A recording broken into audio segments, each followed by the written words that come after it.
Errol Spence is risking everything for another shot at Terence Crawford. Some say it's a rematch, others call it a final chance to save his entire legacy. They faced each other once, and Spence left the ring battered and questioning what went wrong. Yet here he is, hitting the gym, flaunting his renewed dedication, and hinting that he's learned enough from that demolition to turn the tables next time. But is it just hype? Or is there a deeper force, like powerful Saudi promoters, quietly moving the chess pieces to make this fight happen against all odds? The rumors have been swirling ever since Crawford's eye shifted to Canelo, making it clear he wants a bigger payday or at least a bigger spectacle. At first glance, that seems to leave Spence in the dust, clinging to a contract clause for a rematch that Crawford isn't exactly rushing to fulfill. Meanwhile, Saudi boxing mogul Turki Al-Sheikh, known for orchestrating massive matchups that shouldn't be possible, could pull a shock move and have Spence and Crawford share the same event card as Canelo's next showdown. For some fans, that idea sounds too good to be true, a legendary night where unfinished business finally gets settled. Plenty of boxing insiders are skeptical, though. They remember how brutally one-sided the initial fight turned out, from the second-round knockdown that rattled Spence's confidence to the 2 more visits to the canvas before he was saved in the 9th. It's the kind of beating that leaves lasting scars, physically and mentally. The moment that fight ended, many wondered if Spence would ever want to see Crawford in the opposite corner again. Yet, here we are, with rumors of him heading back to training camp with new faces in his corner, hoping to fix old mistakes. This is where things get complicated. Spence's longtime trainer, Derek James, isn't part of this revival. Instead, there's a nasty lawsuit on the table. James claims Spence owes him a fortune in unpaid wages, and the fighter seems more determined to find a fresh start than to patch things up. It's an abrupt end to an era where fighter and trainer appeared inseparable. They were once credited with a near-historic reign at welterweight. So if Spence is forging ahead without the man who shaped his entire championship run, who's guiding him now? One name coming up again and again is Stephen "Breadman" Edwards. He's already on record saying Spence stopped by his Philly gym on a business trip and put in work for a few days. Breadman's stable includes notable fighters like Caleb Plant, Julian Williams, and Keone Davis. Yet he insists there's no official deal, no contract, no handshake. Yes, he'd love to train Spence, but there's no guarantee Spence will pick him. The bigger question is whether a new trainer can rebuild a fighter's psyche after a crushing loss.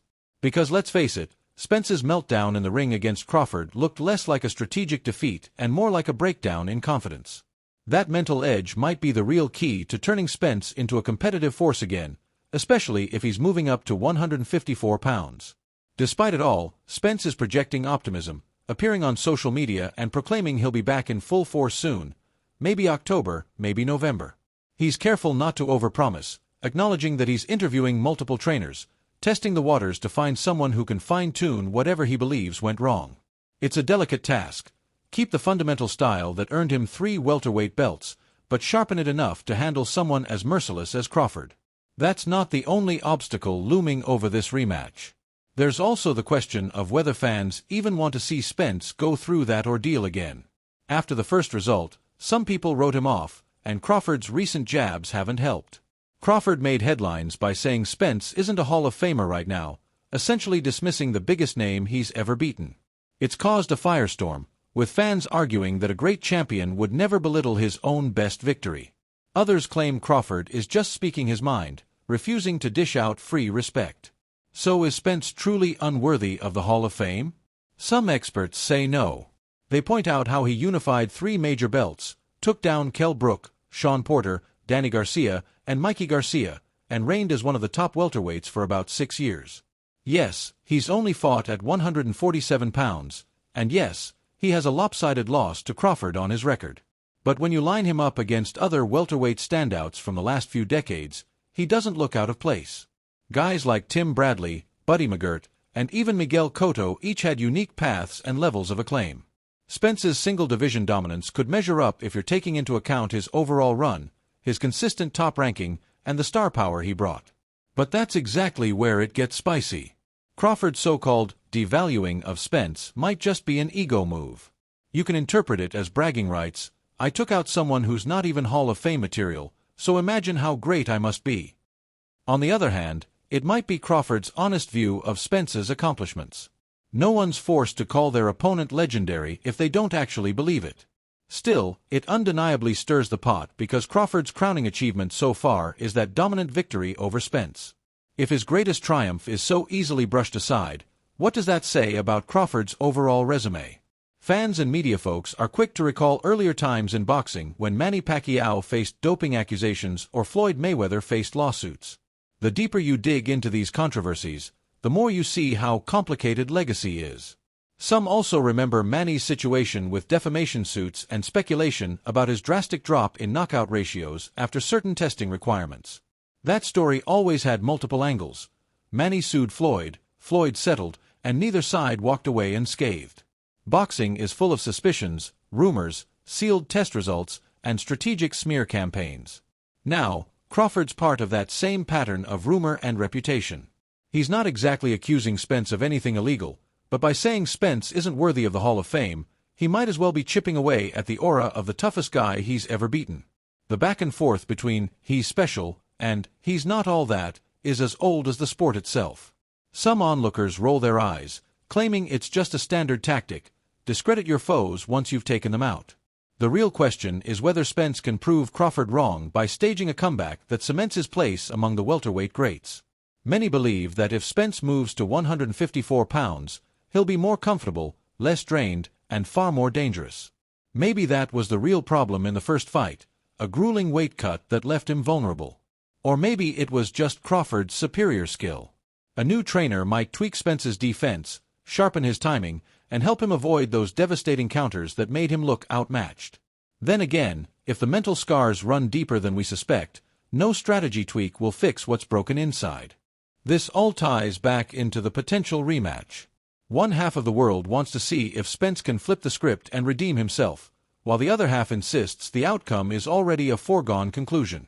Still, fans thrive on redemption stories, especially one with so many personal stakes. Spence isn't merely trying to reclaim belts, he's trying to prove he belongs in the pantheon of modern welterweight icons, guys like Floyd, Manny, Oscar, and Shane. That's a tall order after the one-sided thrashing Crawford delivered. If we look strictly at the numbers, Spence has a solid case for eventual Hall of Fame recognition. He defended his titles for years, maintained an elite ranking, and only faltered against a generational talent. But the brutal nature of that loss might turn some voters off when he's eventually on the ballot. Add to that the lawsuit drama with Derek James, the never-ending rumor mill about Manny Pacquiao's testing history, and the overshadowing presence of Canelo in the division above, and you've got a swirling storm that's less about fists and more about narratives. Yet, in boxing, narratives can shift in a single night. If Spence rises to the challenge and outperforms Crawford in a rematch, if it even happens, the conversation suddenly flips. Spence instantly moves from exposed by Crawford to redemption king, catapulting him back into the Hall of Fame debate with renewed vigor. And let's not forget that in the background, there's talk of Saudi money. If a place like Riyadh or Jeddah hosts a star-studded fight card featuring Canelo versus whoever and Spence versus Crawford as a co-main event, the entire spectacle might rival some of the biggest shows in boxing history.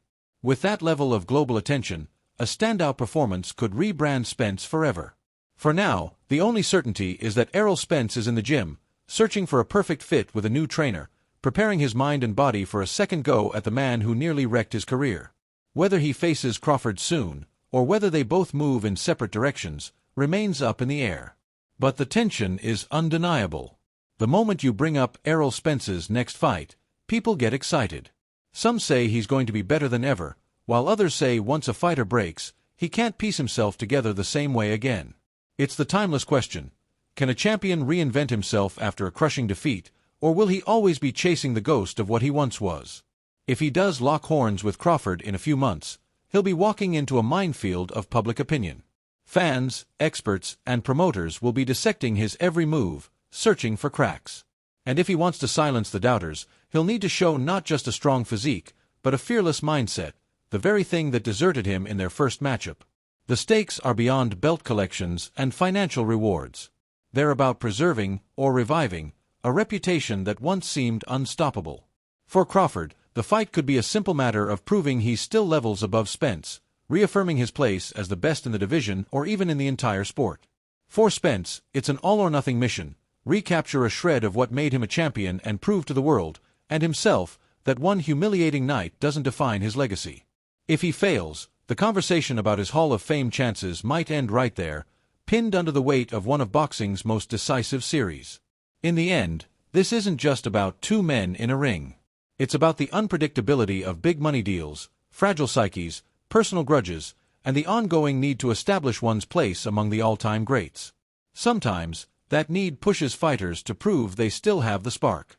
Other times, it forces them to realize the sport can be merciless to those who hesitate even for a second. Either way, the next chapter for Errol Spence isn't just about facing Terence Crawford. It's about deciding whether he'll be remembered as the unstoppable force that once ruled the welterweights, or a champion who flamed out when history came calling. And that's the real story behind the rumored rematch. Crawford might have the upper hand, but in boxing, fortunes change fast when pride, legacy, and a fat paycheck come together. The only thing left is to see whether Spence can rise above everything. New trainer drama, legal issues, and that haunting image of him staggering under Crawford's punches, to seize one final shot at glory. If he does, we might witness one of the sport's greatest revivals.